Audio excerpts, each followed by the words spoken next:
بسم اللہ الرحمن الرحیم۔ السلام علیکم ورحمۃ اللہ وبرکاتہ۔ میں زبیر خان ہوں اور آپ میرا ویلاگ دیکھ رہے ہیں۔ محترمہ، لگتا کافی مشکل کام شروع کر بیٹھی ہیں۔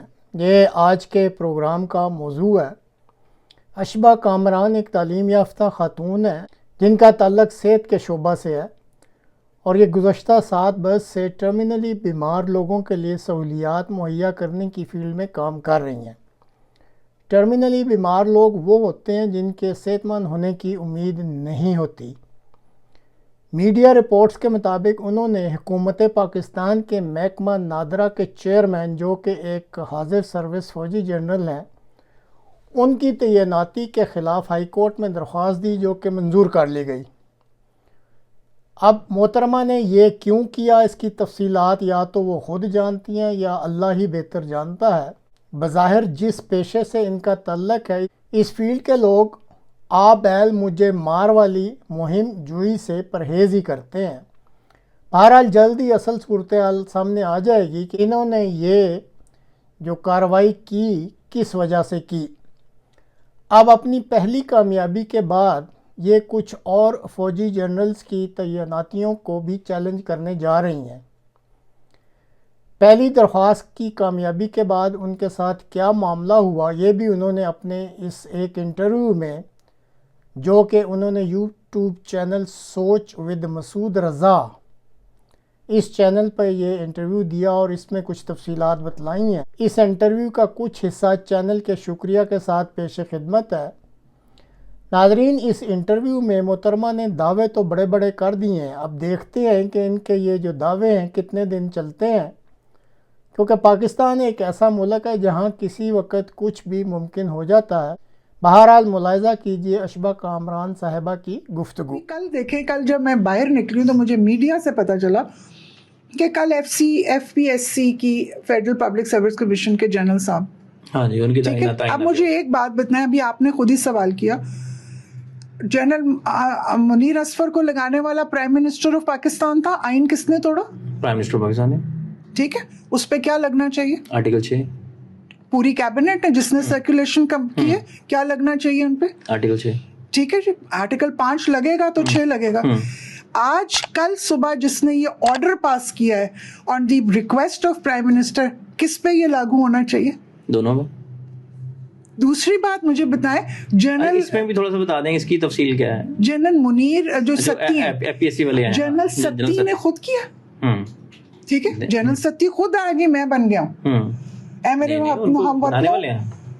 ہموطنوں، میں فیڈرل پبلک سروس کمیشن کا اور وہ بھی حاضر سروس ہیں، اور ابھی وہ حاضر سروس ہیں، ریٹائر نہیں ہوئے، ابھی وہ ریٹائر نہیں ہوئے۔ از اٹ پاسبل کہ مسعود آپ ایک چینل پہ کام کر رہے ہیں، ٹھیک ہے، اور ساتھ میں آپ کو دوسرے کا اپوائنٹمنٹ مل گیا کہ بھائی جدوں تسی اتوں چھڈو گے تو اتنے آ جانا؟ از دس دا وے یو ورک؟ 4 مہینے پہلے ہی ان کو 3 مہینے پہلے، ستمبر، اکتوبر، نومبر۔ کیا آئین اس چیز کی اجازت دیتا ہے کہ آپ ایک ڈیوٹی پہ ہوتے ہوئے میں اس میں ابھی ریٹائرمنٹ نہیں ہوئی تو آپ کسی دوسری آفر کو ایکسیپٹ کر لیں؟ اچھا، آپ ایک طرف اس کو رکھ دیجیے ذرا، پہلے تو اس پہ آئیے کہ کیا یہ اس کو ایشو کس نے کیا ہے؟ پریزیڈنٹ۔ کس کی ریکویسٹ پہ؟ Prime minister. یہ آئین یہ آئین شکنی نہیں ہے؟ جب یہ تو خود 244 کی وائلیشن کر رہے ہیں، یہ خود اس جنرل کا اپوائنٹمنٹ لیٹر دے رہے ہیں اس کو کہ بھائی آؤ آئین شکن کرو اور تم آ جاؤ۔ پھر میری بات، ایک دوسرا سوال ہے کہ ہم جنرل ستی کو کیوں کہہ رہے ہیں، جنرل منیر اصفر کو کیوں کہہ رہے ہیں؟ ان کو لایا کون ہے؟ آئین شکنی کی کس نے ہے؟ ان کو تو آپ کورٹ مارشل کریں کیونکہ آپ کا ادارہ، اور آج ستی کا بھی court martial, corps commander Multan ہے۔ بہت بڑی آپ بات کر رہی ہیں کہ ایک کور کمانڈر ملتان، آپ نے، آپ کے ادارے نے، آرمی چیف نے کیوں نہیں اس کے اوپر؟ آپ ویسے تو آ کے ایک سنا رہے تھے، شعر کیا تھا وہ، افراد کے ہاتھوں میں ہے اقوام کی تقدیر، فرد ملت کے مقدر کا ستارہ۔ کہانیاں تو آپ ہمیں آ کے بہت سناتے ہیں۔ نہیں، وہ تو کہہ رہے ہیں خود احتسابی ہوگی، تو خود احتسابی یہ کہ آپ کے جنرلز وی آر ناٹ، اور کون لے کر آ رہے ہیں؟ آپ کے پپو۔ ان کو اس لیے پریزیڈنٹ کو اور پرائم منسٹر کو ہم نے 50 ارب روپے ہم آج مشکل میں ہیں. ان کے اوپر بھی تو یہ الزام ہے نا کہ ان کو تو وہی لے کے ہیں نا. نہیں تو آپ اس لیے لے کے, اس سے پہلے آپ نے کہا کہ آرمی چیف تو دیکھیں نا یہ لوگ ساورن گارنٹیز پہ آتے ہیں نا. پہلے باجوہ صاحب, یہ خود خواجہ آصف نے کہا نا کہ باجوہ صاحب اپنے سسر جنرل امجد کی ساورن گارنٹی پہ آئے. انہوں نے کہا کہ میرا داماد کو چیف بنائیں گے, وہ سب کچھ کرے گا, he'll be as Pappu as you want. اور پھر وہ بھی میاں نواز شریف کی چوائس تھی اور جنرل عاصم منیر بھی ان کی چوائس ہے نا. اس کا مطلب ہے اٹ کمپلیٹلی شوز کہ یہ ان لوگوں کی ساورن گارنٹیز ہے. یہ وہی ساورن گارنٹیز ہیں جو انہی حکومتوں نے آئی پی پیز کو دی ہوئی ہیں. آج آپ لوگوں کی ساورن گارنٹیز, میں آپ کو بتاؤں, ملک کو بیڑا غرق کر دیا ہے. وہ علامہ اقبال کا شعر ہے نا, محمود و ایاز ایک ہی صف میں. آپ نے ہم لوگوں کو جینے کا حق چھین لیا ہے. پانی, بجلی ہمیں ان چیزوں میں ڈال دیا کہ نہ ہم جی سکیں نہ مر سکیں. اور آپ ادھر آ کے آئین کی, اور آپ آ کے روز آ کے کبھی شہداء کی چیزیں, کبھی آپ 9 مئی کا بیانیہ بنا رہے ہیں. آپ آئیں, یہ بیانیہ ہے, 9 مئی کا کوئی بیانیہ نہیں ہے. اگر 9 مئی کا بیانیہ ہے تو پھر 1971 کا بیانیہ بھی ہے. آپ نے ایک ملک الگ کر دیا. پھر بیانیہ پہ آئیں تو ہمیں as a nation, as a قوم, میں نہیں کہہ رہی کہ ہم بنگلہ دیش کی طرح سڑکوں پہ نکلیں, نہیں. افراد کے ہاتھوں میں اقوام کی تقدیر, تو اب ہمارے ہاتھوں میں اقوام کی تقدیر.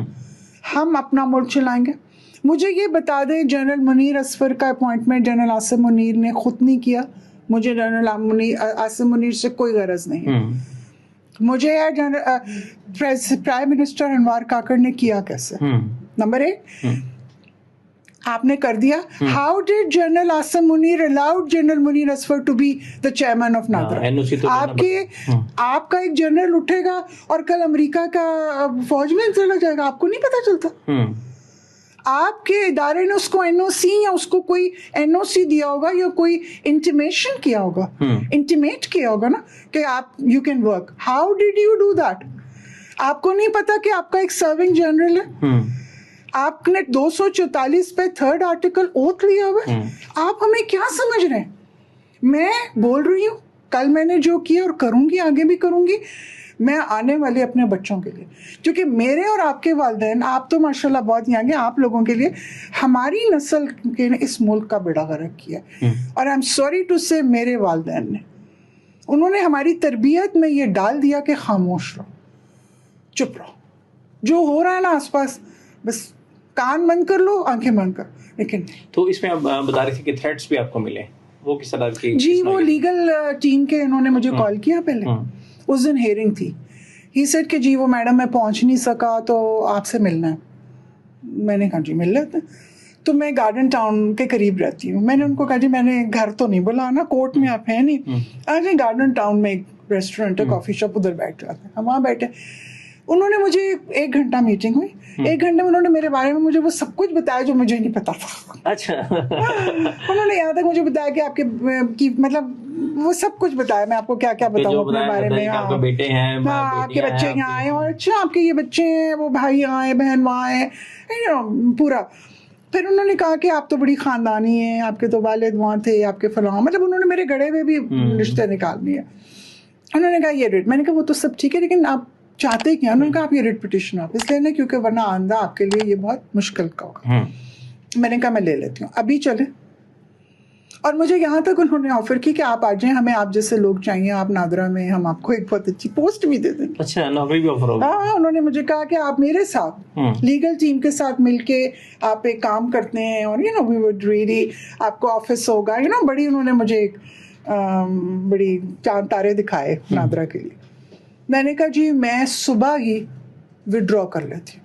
اچھا, اگر آپ مجھے 2 باتیں بتا دیں کہ یا میری ریٹ پٹیشن میں کون سی غلط بات ہے, یہ انکانسٹیٹیوشنل. انہوں نے کہا جی بالکل یہ کانسٹیٹیوشنل نہیں تھا, یہ سب کچھ ہم نے قومی سلامتی کے لیے کیا.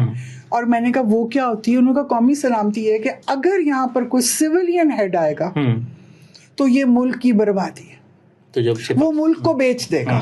اچھا ہاں وہ ملک کو بیچ دے گا، کیونکہ اس ادارے کو صرف ایک جنرل چلا سکتا ہے، کیونکہ اس ملک میں کو چلانے کے لیے اس ادارے کو ایک محب وطن کی ضرورت ہے. وہ محب وطن جس میں صرف اس وطن کی محبت کوٹ کوٹ کے بھری ہو، یہ ان کے الفاظ تھے. تو اشباح آپ پلیز اس ملک کے لیے دیکھیں اور آپ اپنی پٹیشن واپس دیں.